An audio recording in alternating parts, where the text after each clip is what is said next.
Je voudrais vous saluer au nom du Seigneur Jésus-Christ et je le loue de la possibilité qu'il nous accorde d'avoir communion autour de sa parole. Que Dieu bénisse notre frère, Dieu merci, Paul, pour avoir introduit ces services dont le thème a une grande importance.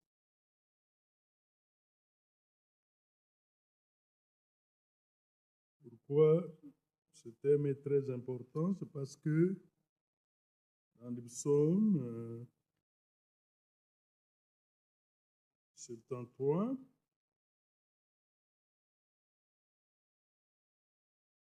qu'après avoir été saisi par le Seigneur, la marche dans la vérité est la condition sine qua non pour être enlevé. Le psaume 73, au 23 à 24. Cependant, je suis toujours avec toi. Tu m'as saisi la main droite. Tu me conduiras par ton conseil, puis tu me recevras dans la gloire.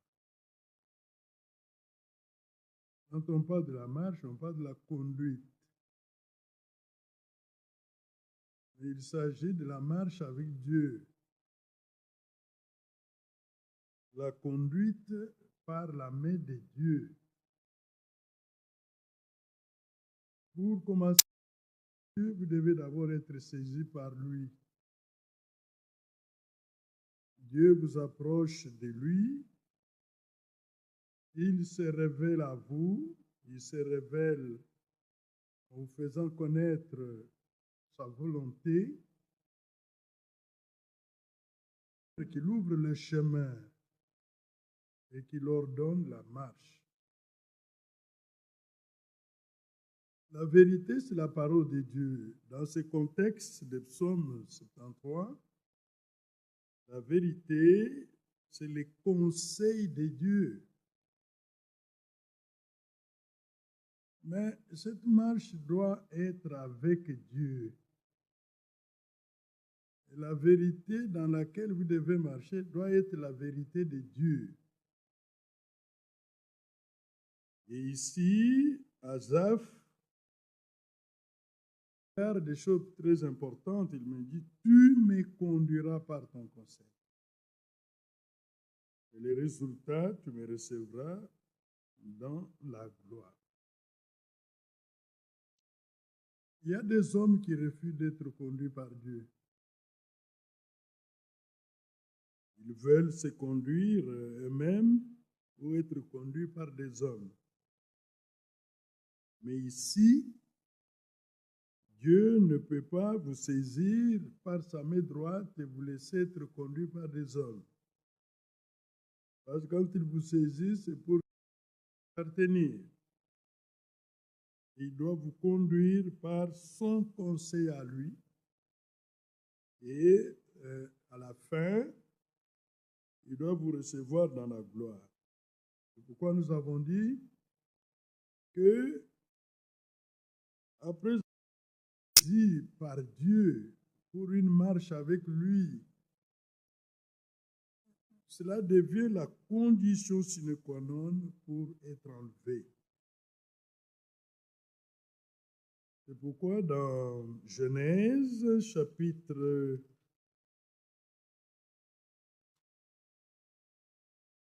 5, il est parlé d'Enoch. Et c'est au verset 23 à 24.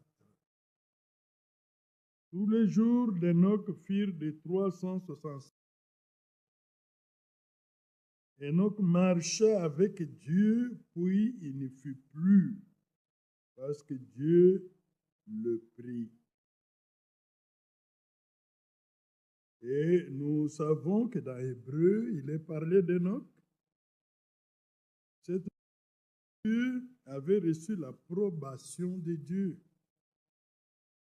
C'est pourquoi il fut enlevé et on ne le vit plus. Hébreu 11, verset 5, verset 6. C'est par la foi qu'Enoch fut enlevé pour qu'il ne vit point la mort et qu'il ne parut plus parce que Dieu l'avait enlevé. Car avant son enlèvement, il avait reçu le témoignage. Il était agréable à Dieu. Il a marché avec Dieu, c'est marcher avec la parole de Dieu. Vous ne verrez pas Dieu. Dieu est invisible, il est esprit. Mais vous entendrez Dieu par le moyen de sa parole. Et c'est une marche agréée par Dieu. Et Dieu lui-même a rendu témoignage qu'Enoch était agréable à Dieu. C'est une marche par la foi, être conduit par Dieu et marcher avec lui. Il n'est pas question de marcher seul sans lui, vous n'atteindrez pas le but. Mais si vous devez marcher avec lui, vous devez marcher dans des choses qui lui sont agréables, des choses qui sont bonnes pour nous. C'est ainsi que le résultat de la marche d'Enoch avec Dieu a été couronné par l'enlèvement. Si vous prenez le verset que nous avons lu avec notre frère, Dieu merci, c'est Jean qui écrit à Gaius.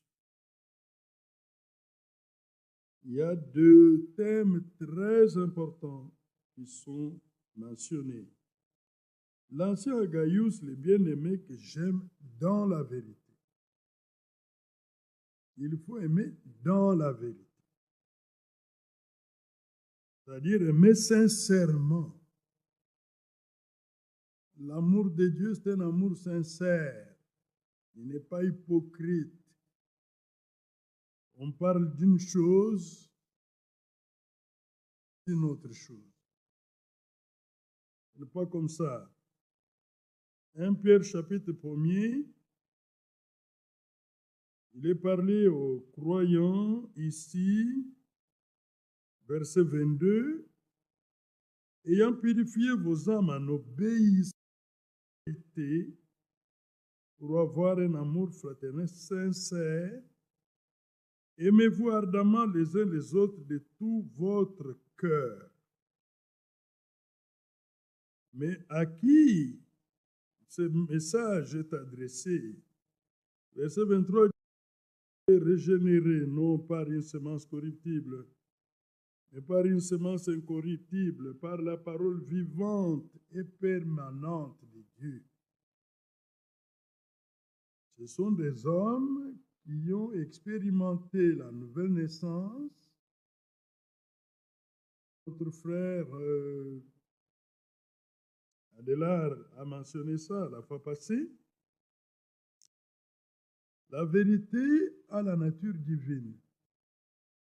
Ne peut marcher dans la vérité que celui qui a reçu la même nature que la vérité. Quelqu'un qui est engendré par une semence incorruptible, permanente de Dieu. C'est pourquoi la marche dans la vérité n'est pas adressée à tout le monde. C'est une marche qui est réservée à ceux qui sont devenus une même nature avec la vérité. Celui qui n'a pas reçu la nature divine ne peut pas marcher dans la vérité de Dieu. Alors, ayant purifié vos âmes en obéissant à la vérité, pour un amour fraternel sincère.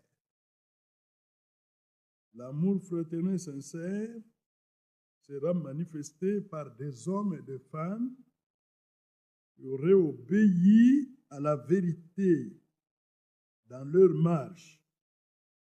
Ainsi, il leur a recommandé de s'aimer ardemment. Revenons dans 3e Jean. Il dit, bien-aimé, je souhaite que tu prospères à tous égards et sois en bonne santé, comme prospère l'état de ton âme. Je te fais réjouir lorsque tes frères sont arrivés et ont rendu témoignage de la vérité qui est en toi et la manière dont tu marches dans la vérité. Vous suivez que c'est un témoignage qui a été rendu d'un frère. Ils sont restés avec ses frères. Ils ont vu comment il vivait, comment il agissait, comment il répondait, comment il réagissait. On l'observait par rapport à la vérité qui a été révélée. Et ces frères, quand ils ont quitté Gaius, ils ont apporté un témoignage de la lumière qui rayonnait dans la vie de Gaius.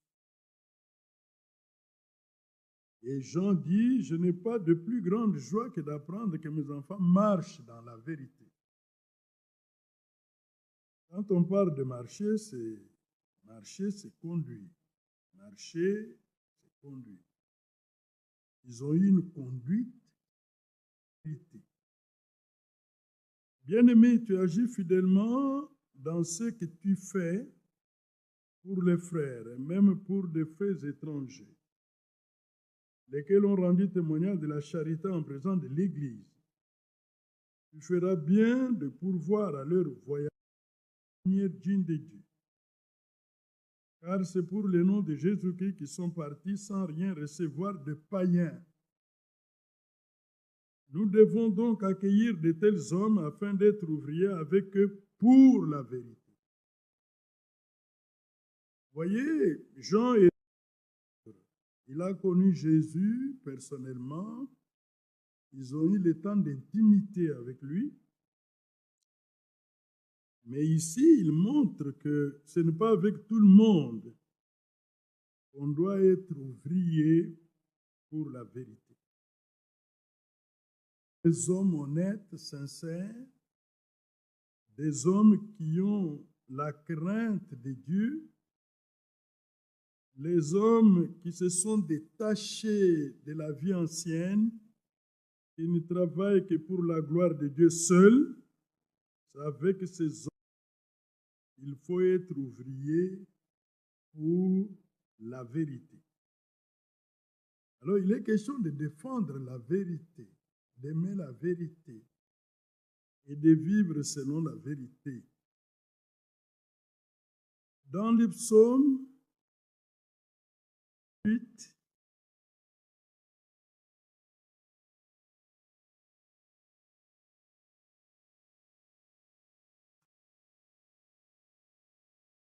je suis au verset 9, au verset 10. Les fils d'Éphraïm, armés de l'arc, tournèrent le dos les jours du combat. Ils ne gardèrent point l'alliance de Dieu. Ils refusèrent de marcher selon sa loi. Voilà une tribu d'Israël qui a été amenée à l'alliance avec Dieu, mais qui n'a point gardé l'alliance de Dieu. Ils l'ont manifesté en refusant de marcher selon la loi de Dieu. La loi de Dieu révélait la volonté de Dieu pour son peuple. La volonté de Dieu était révélée, cette tribu s'en est détournée. Aujourd'hui, c'est la même chose pour des personnes qui croient être croyants, chrétiens, mais qui refusent de marcher selon la volonté de Dieu révélée. C'est exactement comme Éphraïm, mais vous savez ce qui est arrivé à Éphraïm. Il a été effacé de la liste des tribus avec Dan qui devait hériter du salut dans la nouvelle alliance. Psaume 143. Psaume 143.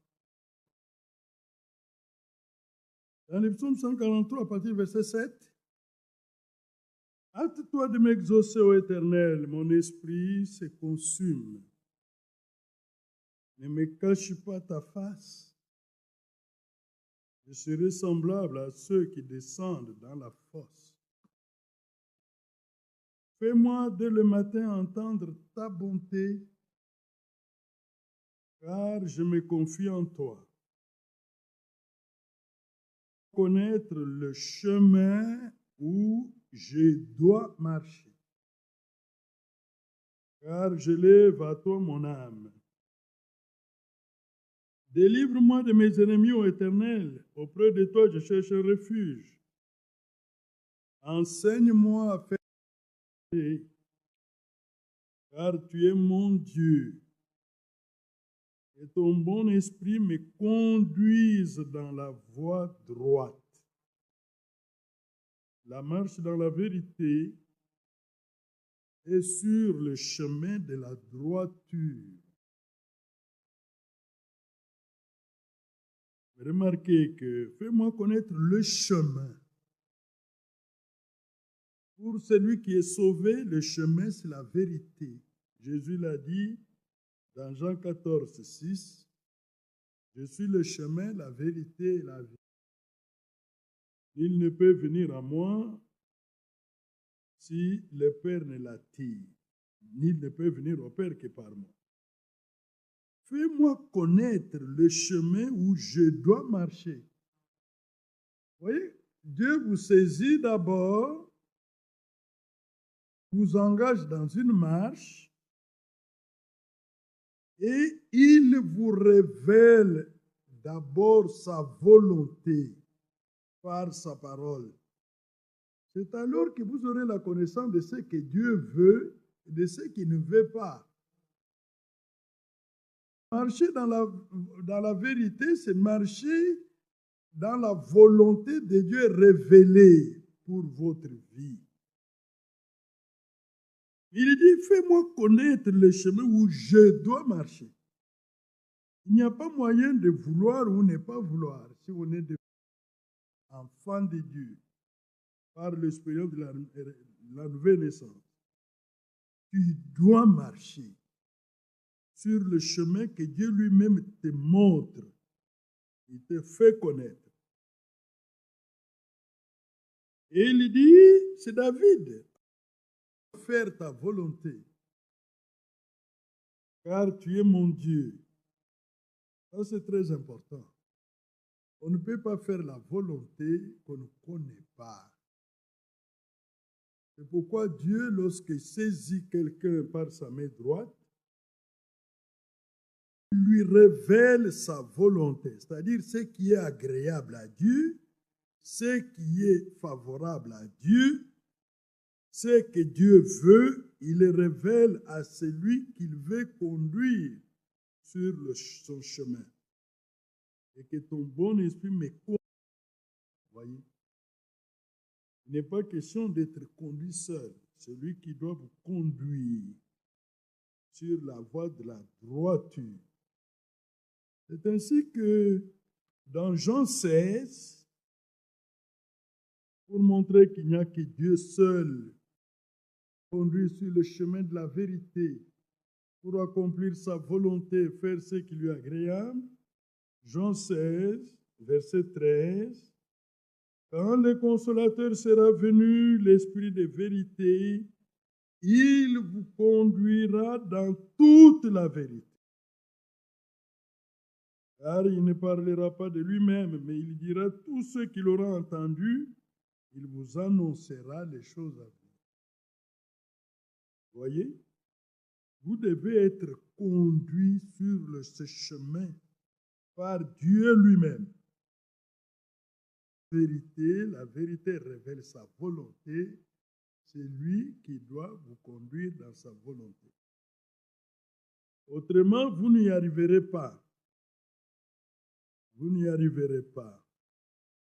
C'est ainsi que une chose est de connaître la volonté de Dieu, mais une chose est à faire.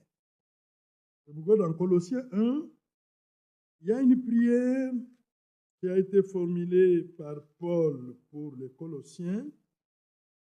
Colossiens 1, versets 9 à 10. C'est pour cela que nous en avons été informés. Nous ne cessons de prier Dieu pour vous et de demander que vous soyez remplis de la connaissance de sa volonté en toute sagesse et intelligence spirituelle, marcher d'une manière digne du Seigneur et lui être entièrement agréable, portant des fruits en toutes sortes de bonnes œuvres et croissant par la connaissance de Dieu. Vous voyez, la marcher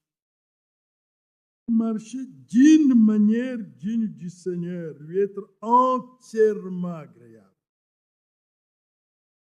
Mais ce qui est digne du Seigneur, ce qui lui est agréable, doit vous être premièrement révélé par la vérité. Nous sommes la vérité, c'est la première étape. Et quand Dieu vous révèle sa volonté, c'est pour vous voir marcher selon cette volonté. Et marcher selon la volonté de Dieu, c'est d'obéir à ce qu'il vous a recommandé. Comme ça que dans Colossiens 4, il y a eu un frère, serviteur de Dieu. Il passait le temps à prier Dieu pour que le peuple de Dieu qui a eu la connaissance de la vérité arrive à se soumettre à cette volonté. Verset 12. Épaphras qui est des vôtres vous salue, serviteur de Jésus-Christ. Il ne cesse de combattre pour vous dans ses prières. Vous voyez, la prière est une arme de combat pour un chrétien. Ce n'est pas seulement la foi, ce n'est pas seulement la vérité, mais la prière aussi.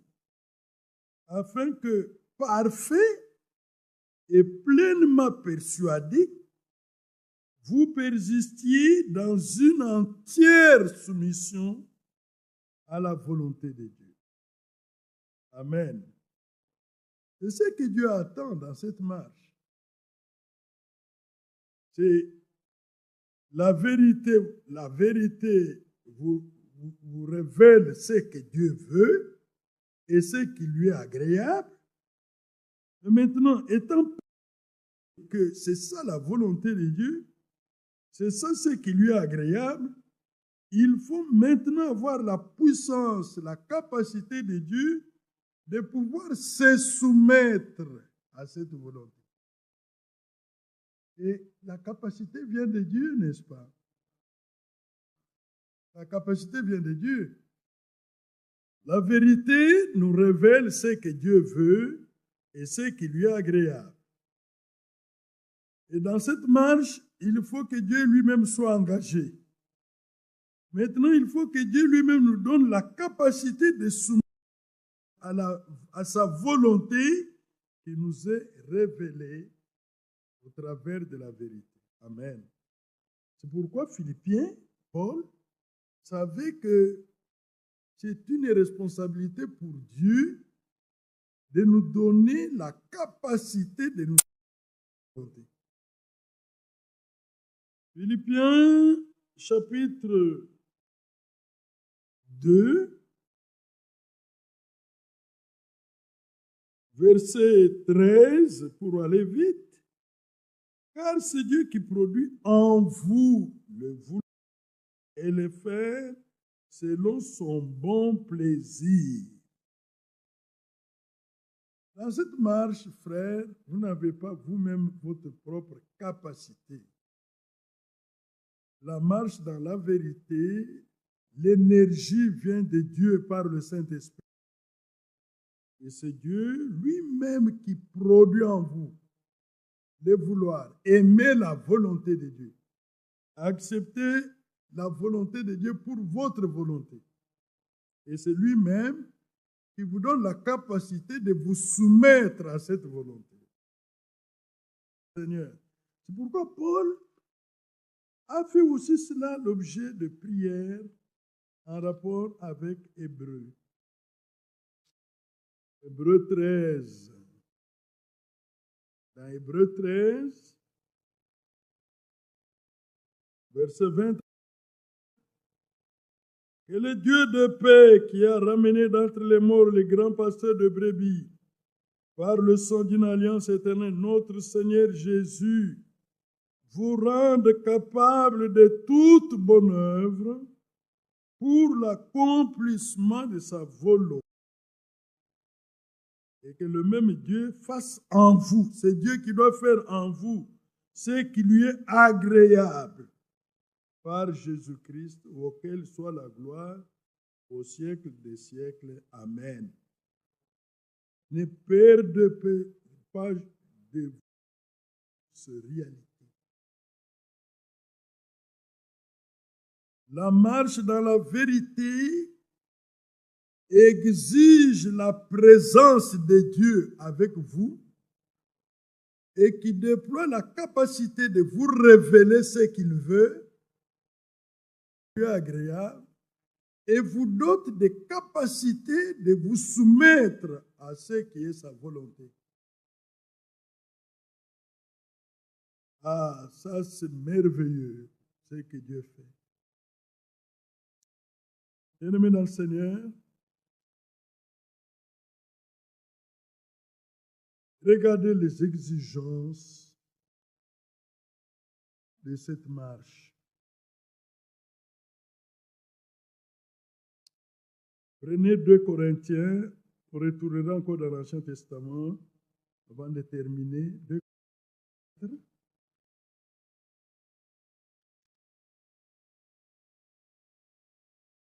Versets 1 à 2. C'est pourquoi, ayant ce ministère selon la miséricorde qui nous a été faite, nous ne perdons pas courage. Nous rejetons les choses honteuses qui se font en secret. Nous n'avons point une conduite astucieuse et nous n'altérons point la parole de Dieu. Mais en publiant la vérité, nous avons toute conscience d'homme devant Dieu. Amen. La marche dans la vérité exige le rejet de tout ce qui est contraire à la volonté de Dieu. Tout ce qui est contraire aux voies de Dieu, on rejette. On a besoin, dans la marche, dans la vérité, avoir une conduite avec ruse. Non. Les astuces, les ruses, l'hypocrisie. Non, ça, ce n'est pas la vérité. L'hypocrisie, la ruse, ce sont les ténèbres, la lumière. La vérité est lumière. Vous voyez? Ça exige le rejet de ces choses. C'est ainsi que Romains 13 le dit clairement. Il définit la marche dans la vérité. D'abord, il met en avant la promesse du retour du Seigneur. Il dit, verset 11, cela importe d'autant plus que vous savez en quel temps nous sommes. Car c'est l'heure de vous réveiller enfin du sommeil. Maintenant, le salut est plus près de nous que lorsque nous avons cru. Là, il s'agit de la rédemption de notre corps lors du retour du Seigneur Jésus. La nuit est avancée, les jours approchent. Alors, qu'est-ce que nous devons faire pour être prêts? Déposons donc des œuvres des ténèbres et revêtons les armes de la lumière. Marchons honnêtement. Amen. Comme en plein jour. Voilà la marche dans la vérité. Marchons honnêtement et rejetons les œuvres des ténèbres. Marchons honnêtement et revêtons les armes de la lumière. Loin des excès, loin de l'ivrognerie, loin de la luxure, loin de l'impudicité, loin des querelles, loin des jalousies. Mais revêtez-vous du Seigneur. N'ayez pas soin de la chair pour satisfaire les convoitises. Dans la vérité est la lumière. Les œuvres des ténèbres ne nous encombrent. Nous ne l'acceptons pas. Nous les rejetons. C'est encombrant. Voyez? N'ayez pas soin de la chair pour satisfaire les convoitises. Parce que les convoitises font partie des œuvres des ténèbres. Mais nous sommes les enfants de la lumière. Parce que la lumière qui nous éclaire. Mais comment nous pouvons, dans la marche dans la vérité, prendre part aux convoitises de la chair? C'est incompatible. Ce n'est pas la même chose. Nous devons être honnêtes. Vous voyez, la vérité rejette tous les excès. Et rejette tout ce qui est contraire à la vie de Dieu. Et rejette les convoitises de la chair, l'amour du monde. Et rejette toutes ces œuvres du vieil homme. La prostitution, l'orgueil, les querelles, les disputes, la haine. Parce que la vérité, c'est la lumière. Et Dieu est lumière. Nous qui sommes nés de nouveau, nous sommes lumière dans le Seigneur.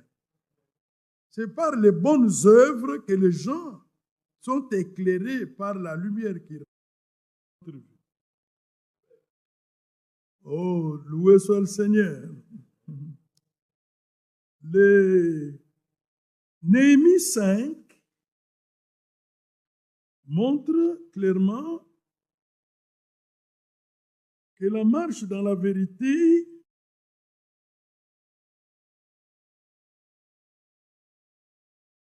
consiste à manifester la crainte de Dieu. Je suis au verset 9. Puis j'ai dit, ce que vous êtes n'est pas bien, ce que vous faites n'est pas bien. Ne devriez-vous pas marcher dans la crainte de notre Dieu pour n'être pas insultés par les nations, nos ennemis?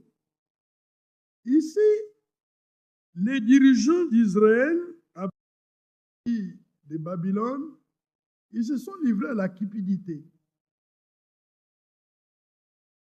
Si vous lisez tous les chapitres, vous verrez de quoi il s'agit. Il y a eu des murmures dans les camps des enfants d'Israël.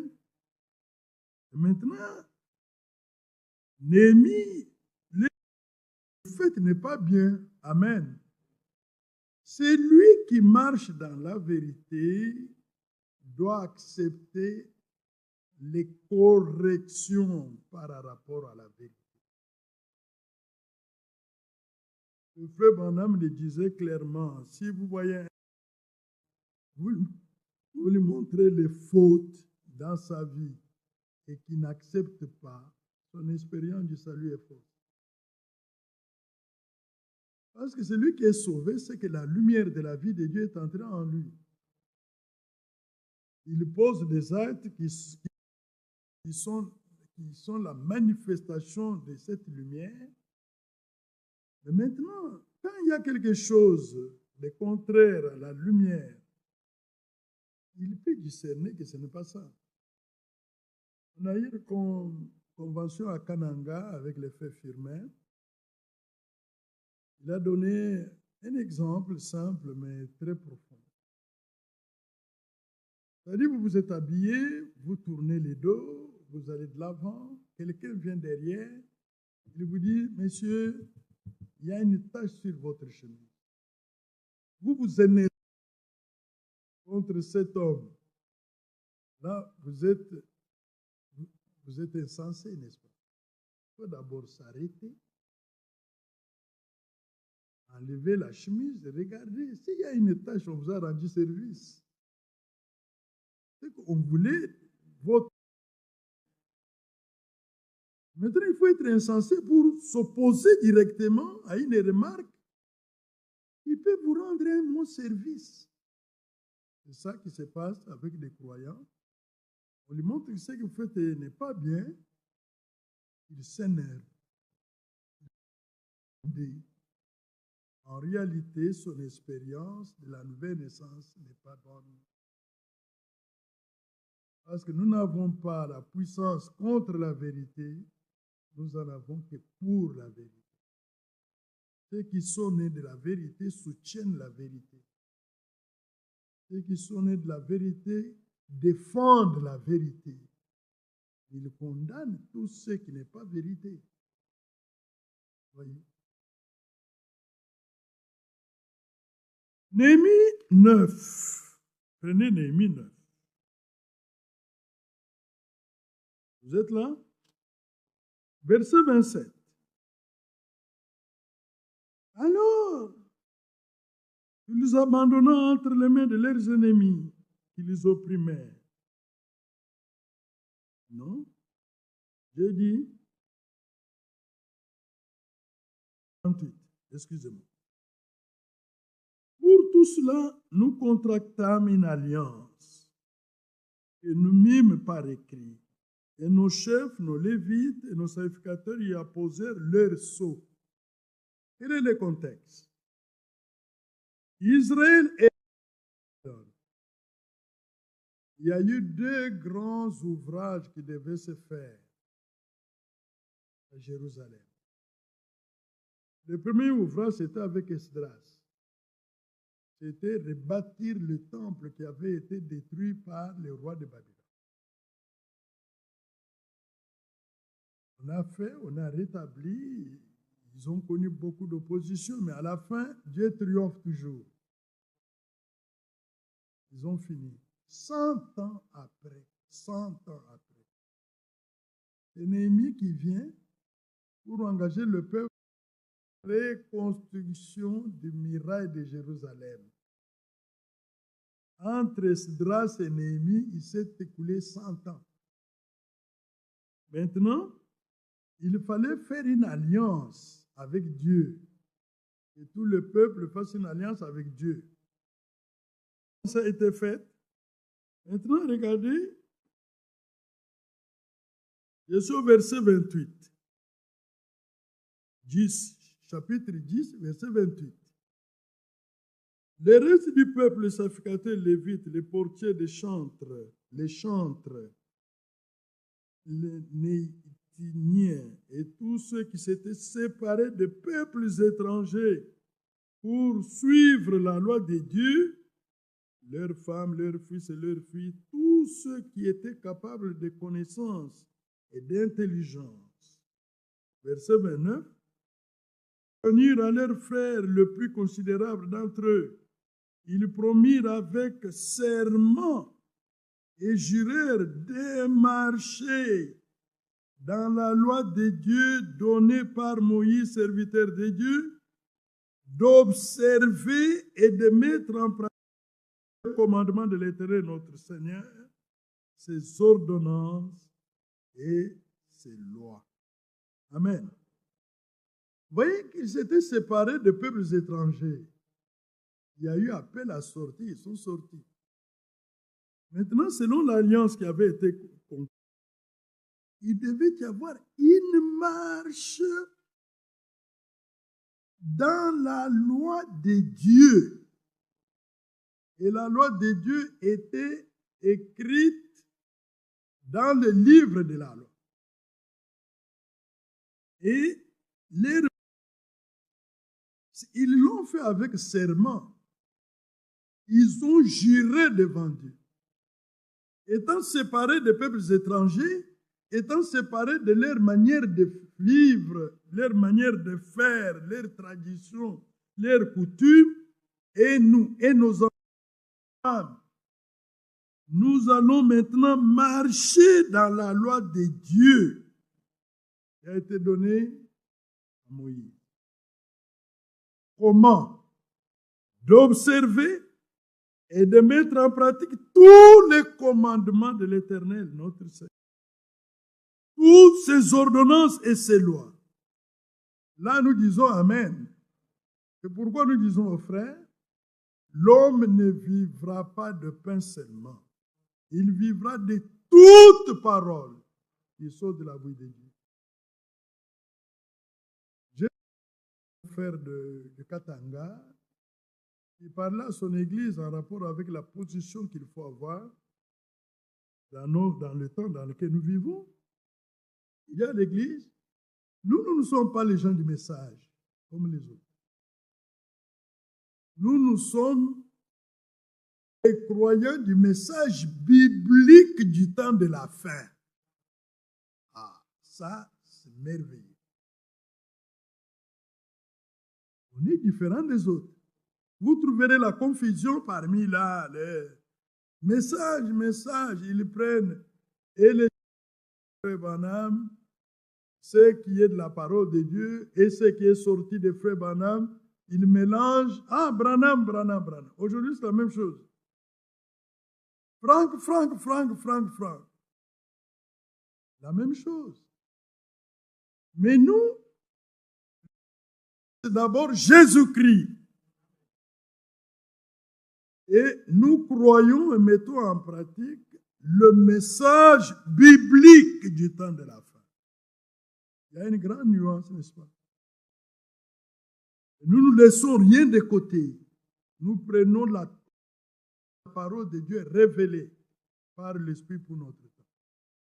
Nous devons marcher dans cela parce qu'on parle de la conduite, on parle de la marche. Qu'est-ce que Dieu a révélé en rapport avec le mariage, avec les fiançailles, avec la vie des couples, avec la vie en famille, les services du vin? Qu'est-ce que Dieu a révélé en rapport avec les relations entre frères? Tout ce que Dieu a révélé là, c'est une obligation pour nous. Nous devons le mettre en pratique. Dieu nous attend là. Si quelqu'un a quelque chose qui le reproche à l'autre, pardonnez-vous réciproquement. Celui qui marche dans la vérité, il sait que la vérité exige le pardon. Je pardonne. La vérité exige l'amour même de vos ennemis. Si le cœur n'accède pas, je demande la capacité à Dieu. Et Dieu me rend capable d'aimer même les ennemis, sans se venger. Oh, gloire à Dieu. Ah, ça c'est merveilleux, n'est-ce pas? Alors maintenant, regardez, Psaume 23. Psaume 23. Encore quelques minutes, Dieu voulant. Psaume 23, regardez ici. Je vais parler de la marche ici avec Dieu. Du premier verset, l'Éternel est mon berger, je ne manquerai de rien. Il me fait reposer dans de verts pâturages. Il me dirige près des eaux paisibles. C'est une marche sous la conduite de Dieu lui-même. Il me dirige près des eaux paisibles. Il restaure mon âme. Il me conduit dans les sentiers de la justice à cause de son nom. Amen. C'est une marche sentier de la justice. Pas l'injustice, mais la justice. La droiture. Ici, vous savez, en tant que croyants, nous avons une grande responsabilité. Prendre position pour la vérité, c'est une grande responsabilité. Vous savez, dans l'Ancien Testament, il était dit dans Deutéronome, le Seigneur a dit, si vous êtes dans une famille et que votre père vous conduit à servir un autre Dieu que l'Éternel, votre Dieu, le lapider qu'il met. Vous comprenez combien c'est sévère? Si c'est votre mère, si c'est votre frère ou votre soeur ou votre oncle, il vous conduit vers un autre Dieu. N'attendez pas que les autres viennent le lapider. Vous-même prenez le Dieu sera d'accord avec vous. Aujourd'hui, ne prenez pas les pierres pour tuer votre père, votre mère, votre frère, votre soeur. Ce que vous devez faire, de prendre position pour la vérité. Même si c'est ma femme qui s'oppose, mon père, ma mère, mon... Quand moi je vois que c'est la vérité, je prends position pour la vérité. Là, c'est une marche dans la vérité, dans la lumière. Mais si vous trahissez la vérité au détriment des membres de famille, le Seigneur vous considère comme... Il vous met dans les lots de la trahison. Et vous serez coupable. Est-ce que c'est clair? Verset 4. Quand je marche dans la vallée de l'ombre de la mort, je ne crains aucun mal avec moi. Ta houlette et ton bâton me rassurent. Amen. Ici, il se révèle comme étant le bon berger. Vous voyez, c'est lui qui conduit nos pas. C'est lui qui nous conduit à la bonne nourriture pour avoir la bonne santé. Mais il a entre ses mains la houlette et les bâtons. Les bâtons, ce n'est pas pour frapper les brebis, c'est pour frapper les loups qui viendront, pour faire du mal aux brebis. Mais la houlette va servir à courir, dégager la brebis lorsqu'elle est coincée dans une situation, dans un puits où il faut une houlette pour le repêcher, la repêcher. Et c'est ce que Dieu fait avec nous dans cette marche. Amen. On n'est pas seul. Quand l'ennemi vient comme un fleuve, l'Esprit du Seigneur le met en fuite. Et Dieu nous garde sur son chemin, le chemin de la vérité. Nous ne sommes pas de ceux qui sautent. Quand vous sautez la vérité, tout autour, les lions rôdent. Quand vous avez... Restez dans les limites. Le frère Adélard l'a montré, la lettre 41. Vous pouvez la lire. Je l'ai lu moi-même. C'est-à-dire la marche avec Dieu, c'est une marche dans les limites de la parole de Dieu. On est borné. C'est là où il y a notre, comment on appelle? Bon, cercle de manœuvre, si on peut dire ainsi. Équilibre, mais c'est là où nous devons nager, non? C'est là où nous avons la faveur de Dieu. Il y a des limites. On ne peut pas franchir. Quand les frères sont allés chez Gaius, on n'a pas vu Gaius dans les excès. Il va boire avec les femmes. Il va de l'autre côté, on l'attrape avec une femme d'autrui. Non, parce que la marche, Dieu vous circoncis là. Il met des limites. Les limites de la parole de Dieu. Je ne peux pas faire ce que je veux. Tout m'est permis, mais tout n'est pas utile. Je ne peux pas faire ce que je veux. Je fais ce que Dieu veut. Alors, ma liberté est limitée par la parole de Dieu. Vous êtes en train de marcher avec votre enfant sur le chemin. Vous pouvez voir l'enfant retourner, aller là-bas, ainsi de suite. Peut-être que là-bas, il y a un véhicule qui passe. Il peut le cogner. Restez là, vous avez la protection de Dieu. Dans la parole de Dieu. Amen. Bon.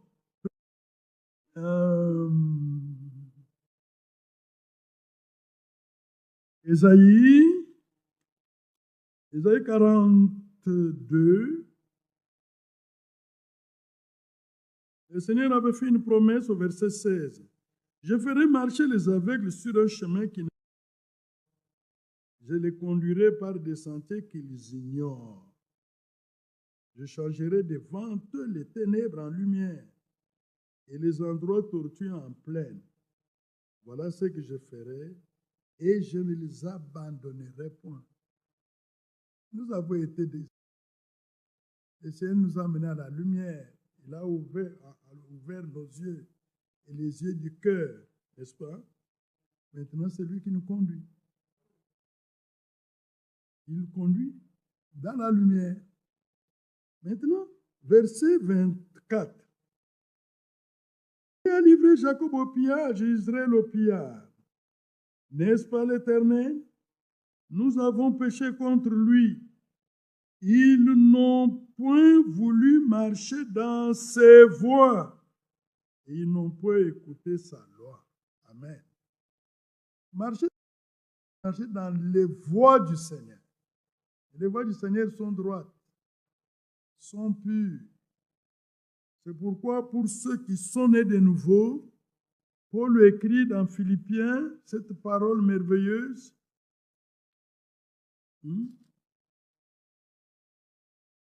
Avec frère Adela, la dernière réunion, il vous montrait qu'il faut d'abord commencer par avoir la vie de Dieu en vous.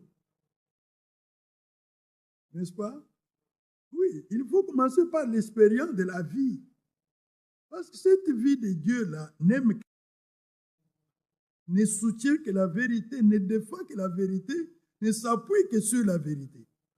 C'est pourquoi ce n'est pas adressé à tout le monde. Quelqu'un qui n'a pas la nature de la vérité, comment il peut marcher dans la vérité? Ce n'est pas possible. Maintenant, Philippiens 4, verset 8. Au reste, frères, que tout ce qui est vrai, tout ce qui est honorable, tout ce qui est juste, tout ce qui est pur, tout ce qui est aimable, tout ce qui mérite l'approbation, ce qui est de louange, soit l'objet de vos pensées. Voilà les pensées dans lesquelles on doit marcher dans la vérité. Ceci doit être en nous, frères. Remarquez, parmi toutes ces choses, il n'y a rien de ténèbres dedans. Tout est lumière, tout est de Dieu. Tout est lié à la nature de Dieu. Et cela soit l'objet de nos pensées.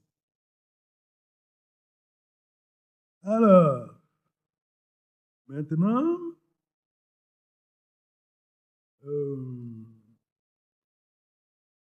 il y a la marche que nous devons suivre. 1 Jean 2.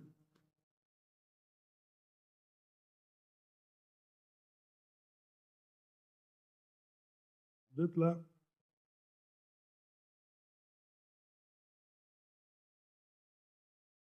Verset 6 dit quoi? Celui qui dit qu'il demeure en lui doit marcher aussi comme il a marché lui-même. Nous tirons le modèle du Seigneur lui-même. Regardez, il a marché dans la vérité, selon la vérité. Il n'a rien fait qui puisse offenser Dieu. On s'est opposé à lui de plusieurs manières. On l'a traité de... On l'a même giflé. On lui a arraché la barbe. Dans l'Ancien Testament, il est dit qu'on devait lui arracher la barbe. On lui a arraché la barbe. On a craché sur lui. On l'a giflé. Comme il était lui-même la vérité, il a manifesté la vérité. Il se remettait à celui qui juge justement. Il ne s'est pas vengé. Amen. La marche dans la vérité exclut la vengeance et l'animosité. Ça va vous bloquer. Même la haine, ça n'a pas de place. Regardez le verset. Je suis au verset 9. Celui qui dit qu'il est dans la lumière et qui est son frère est encore dans les ténèbres. Celui qui aime son frère demeure dans la lumière. L'occasion de chute n'est en lui. Mais celui qui est son frère est dans les ténèbres. Il marche dans les ténèbres. Et il ne sait où il va parce que les ténèbres ont aveuglé ses yeux. Amen. Partout il y a la haine, il y a Là où il y a la haine, Dieu ôte la vie éternelle. C'est vrai, non? Dieu est lumière. C'est pourquoi nous avons parlé qu'il doit d'abord vous saisir, vous rendre lumière, pour que vous soyez en contact avec les œuvres des ténèbres. Parce que Dieu est lumière. Vous devez marcher selon la lumière de sa parole, n'est-ce pas? Chapitre 1, verset 5. La nouvelle que nous avons apprise de lui et que nous vous annonçons, c'est que Dieu est lumière et qu'il n'y a point en lui. Si nous disons que nous sommes en communion avec lui et que nous marchons dans les ténèbres, nous mentons et nous ne pratiquons pas la vérité. Nous marchons dans les ténèbres, dans les convoitises, dans les excès. Nous sommes dans les ténèbres, la lumière n'est pas à nous. Verset 7. Mais si nous marchons dans la lumière est la parole de Dieu, non? Comme il est lui-même dans la lumière, nous sommes mutuellement en communion. Et le sang de Jésus purifie de tout péché. Je désire que vous tirez l'attention ici. Quelqu'un qui ne vit pas dans la communion et la parole de Dieu avec les autres, le sang de Jésus n'agit plus sur lui. Vous avez vu? C'est comme ça que vous comprenez aussi. Mais si nous marchons dans la lumière, comme il est lui-même dans la lumière, nous sommes mutuellement en communion. Et le sang de Jésus nous purifie de chaque péché. Mais celui qui n'est pas dans la communion avec la lumière, qu'est-ce que ça fait? Le sang n'agit pas sur lui. Vous voyez les conséquences pour des personnes qui se retranchent de la communion à la lumière. On gardera l'esprit religieux, on croit, ainsi de suite, mais la réalité de l'action divine n'est plus dans la personne. Est-ce que c'est clair? Allez, on tend vers la fin. 2 Jean, chapitre 1er, verset 1 à 2. L'ancien Akiria, l'élu et ses enfants que j'aime dans la vérité. Et ce n'est pas moi seul qui les aime, c'est tous ceux qui ont connu la vérité. À cause de la vérité qui demeure en nous et qui sera avec nous pour l'éternité. Verset 6. Et l'amour consiste à marcher selon ses commandements. C'est là les commandements dans lesquels vous devez marcher. Vous devez marcher. La conclusion de tout cela. Celui qui marche dans la vérité, c'est celui qui marche dans l'amour divin. Comme vous l'avez appris dès le commencement. Loué soit le Seigneur. Alors, bien-aimés dans le Seigneur, regardez cette mise en garde du Seigneur. Éphésiens, prenez Éphésiens.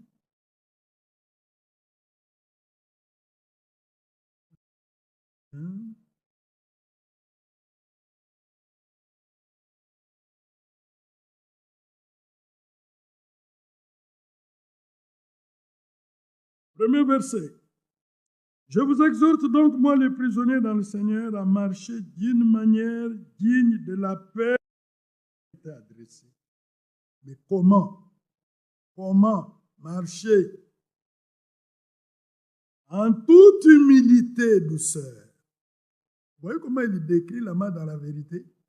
Toute humilité et douceur. Avec patience. Portant les uns des autres avec charité, vous efforçant de conserver l'unité de l'esprit par les liens de la paix. Voilà la marche dans la vérité. Ça, c'est en pratique, non? Et maintenant, verset 17. Ce que j'ai dit et ce que je déclare dans le Seigneur, c'est que vous ne devez plus marcher comme les païens qui marchent selon la vanité de leurs pensées. Mais pourquoi ils marchent selon la vanité de leurs pensées? Parce qu'ils ont l'intelligence obscure. Ils sont étrangers à la vie de Dieu. Pour ceux dont Dieu veut qu'ils marchent dans la vérité, le Seigneur doit les délivrer du fait d'être étrangers à la vie de Dieu. Là, Dieu commence par là. Dieu vous donne la vie de Dieu. Vous êtes réconcilié avec lui. Parce que c'est la vie de Dieu qui est en vous, qui est l'énergie dans la marche, dans la vérité. Ils sont étrangers à la vie de Dieu à cause de l'ignorance qui est en eux. C'est pourquoi nous avons parlé que Dieu vous révèle sa volonté. Il vous fait connaître sa volonté, c'est-à-dire ce qu'il veut et ce qui lui est agréable. Et Dieu lui met la capacité d'appliquer cela à cause de l'endurcissement de leur cœur. Ayant perdu tout sentiment, ils se sont livrés à la dissolution pour commettre tout esprit d'impureté jointe à la cupidité. Mais vous, ce n'est pas ainsi que vous avez appris Christ. Vous avez entendu, et si conformément à la vérité qui est en Jésus, c'est en lui que vous avez été instruits à vous dépouiller, c'est-à-dire vous débarrasser, eu égard à votre vie passée, du vieil homme qui s'est convoitise trompeuse, à être renouvelé dans l'esprit de votre intelligence et à revêtir l'homme nouveau, créé selon Dieu dans une justice et une sainteté que produit la vérité. Oh, loué soit le Seigneur. C'est une marche de sainteté. C'est une marche dans la justice.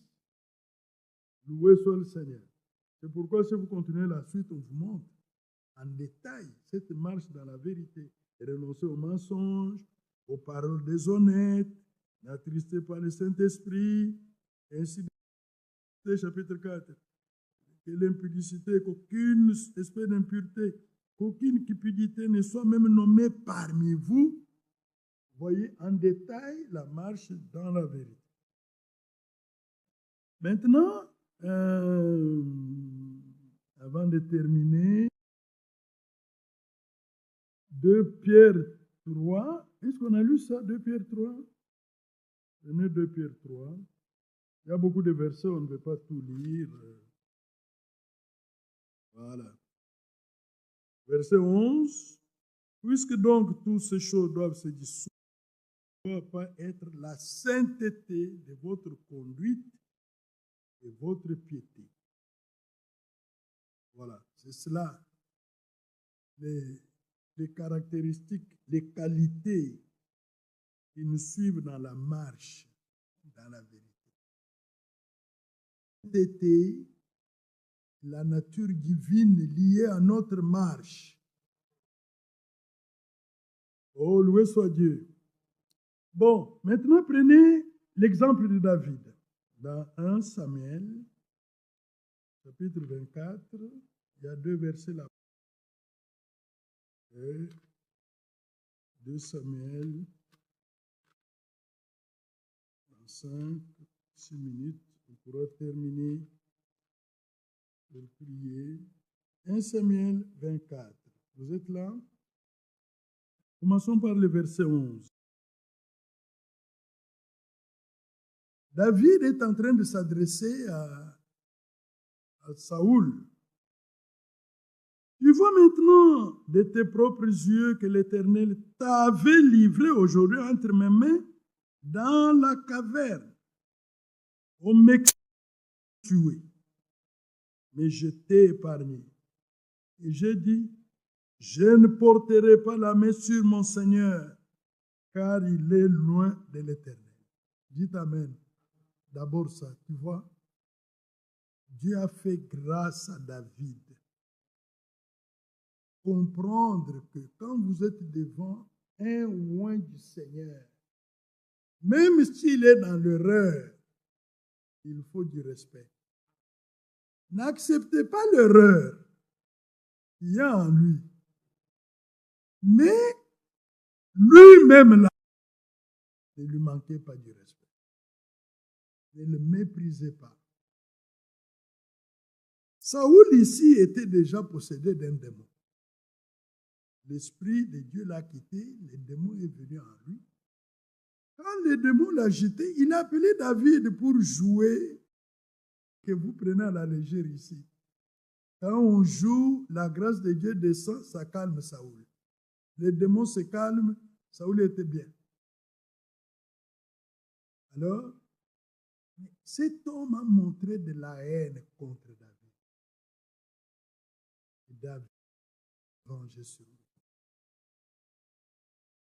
Il a tendu des pièges à David pour l'éliminer. Dieu a protégé David. Et là, Dieu l'a offert à David. Mais David avait la connaissance de la volonté. Il a dit, je ne mettrai pas ma main sur l'oint du Seigneur. Dans d'autres paroles, il dit, nul ne peut pas impunément porter la main sur l'oint du Seigneur. Vous avez vu sur Internet comment les prédicateurs parlent mal des serviteurs de Dieu. C'est compliqué. Alors, quand les frères, j'aime moi-même partager une citation de frère Franck. Le frère Franck parle qu'il faut de l'amour, et même votre ennemi, bénissez ceux qui vous maltraitent. Bon, mais vous bénissez. Est-ce que Dieu aussi va bénir celui qui a fait? Ça, c'est l'affaire de Dieu avec lui. Mais moi, je dois bénir parce que la parole me demande de bénir. Verset 12 maintenant. Vois mon père, vois donc. Il parle à Saoul avec respect. Vois donc les pans de ton manteau dans ma main. Puisque j'ai coupé les pans de ton manteau et que je ne t'ai pas tué. Sache et reconnais qu'il n'y a dans ma conduite ni méchanceté, ni révolte, et que je n'ai point péché contre toi. Et toi, tu m'aiderais des embûches pour moi. L'Éternel sera juge entre moi et toi. L'Éternel me vengera de toi, et je ne porterai point la main sur toi. Amen. Voyez cette parole? Il parle comme s'il était déjà né de nouveau, mais il n'était pas né de nouveau. Il constate que dans ma conduite, là, il n'y a ni méchanceté, ni révolte. Il n'y a rien. Vous voyez? Dieu doit d'abord vous introduire sa nature en vous pour que vous soyez capables selon la vérité. Autrement, ce n'est pas possible. Est-ce qu'on peut dire à moi là, parce que je suis né de la vérité, dans ma conduite, il n'y a pas de méchanceté, il n'y a pas de révolte, il n'y a pas la haine, il n'y a pas l'inimitié. C'est des témoignages que chacun qui a fait l'expérience avec Dieu doit rendre dans ma conduite. En d'autres termes, dans ma marche, parce que la marche, c'est conduite. Dans ma conduite, est-ce que j'ai de la haine contre quelqu'un? Est-ce qu'il y a la fraude en moi? Est-ce qu'il y a l'inimitié en moi? Il y a l'impureté en moi dans ma conduite? Parce que si la conduite, la nature, n'a pas changé la conduite, il y aura un décalage entre la vérité et la marche. Ça doit être un travail en vous. La vérité est divine. Vous devez devenir divin par votre nature. La marche avec Dieu est facile. C'est d'obéir à toute la volonté de Dieu révélée. Terminons avec l'exemple de Josaphat. Encore 2 versets. 2 Chroniques 20. Ça aussi, ça y est dans la marche, dans la vérité. Verset 35. Après cela, Josaphat, roi de Juda, s'associa avec les rois d'Israël, Akazia, dont la conduite était impie. Oui. C'est Dieu qui a jugé que la conduite d'Akazia était impie. Quelqu'un qui ne se soumit à la loi de Dieu. Il s'associa avec lui pour construire des navires destinés à aller à Tarsis. Ils firent les navires à Itzjon-Geber. Alors Eliezer, fils de Dava, des maréchals, contre Josaphat et dit, parce que tu t'es associé avec Akazia, l'Éternel détruit ton œuvre. Et les navires furent brisés et ne purent aller à Tarsis. Nous disons Amen. Et ici, il y a un grand enseignement. Ne vous associez pas avec les ennemis de Dieu. Votre marche là ne produira rien du tout. Alors, la marche dans la vérité nous de ne pas marcher dans les voies des méchants. C'est clair? Éloignez-vous des méchants. Priez pour eux. Ne vous associez pas avec eux. Votre œuvre va échouer. Ça, c'est la vérité qui nous prévient, n'est-ce pas? Psaume 1. Heureux, béni soit l'homme qui ne marche pas. Psaume 1. La marche dans la vérité nous exige que nous puissions nous éloigner des hommes méchants et pervers. Ne pas s'associer avec eux. Heureux l'homme qui ne marche pas selon les conseils des méchants, qui ne s'arrête pas sur la voie des pécheurs, qui ne s'assied pas en compagnie des... C'est clair?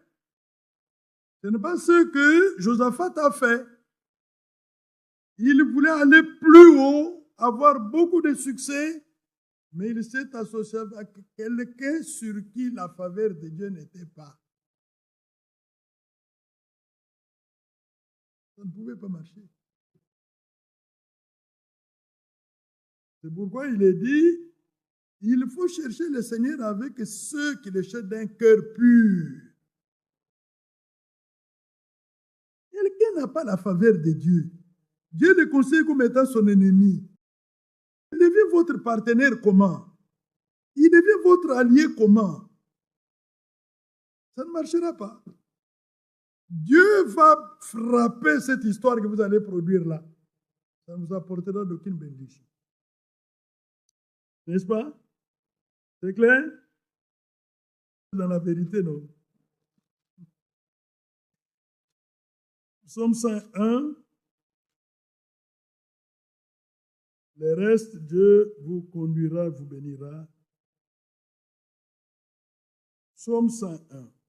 Je veux très bien cette lecture. Verset 2, c'est David qui chante. Je prendrai garde à la voie droite. Quand viendras-tu à moi? Je marcherai dans l'intégrité de mon cœur. Il décrit la marche dans la vérité ici. De ma maison. Je ne mettrai rien de mauvais devant mes yeux. Je hais la conduite des pécheurs et ne s'attachera point à moi. Vous voyez, c'est l'esprit qui parle au travers de David. Le cœur pervers s'éloignera de moi. Je ne veux pas connaître le méchant. Celui qui calomnie en secret son prochain, je l'anéantirai. Celui qui a les regards hautains et un cœur enflé, je ne le supporterai pas. J'aurai les yeux sur les fidèles du pays, pour qu'ils demeurent auprès de moi. Celui qui marche dans une voie intègre sera mon serviteur. Que Dieu bénisse cette parole. Que Dieu nous bénisse tous. Il nous donne la vie selon sa parole. Que sa nature soit en nous.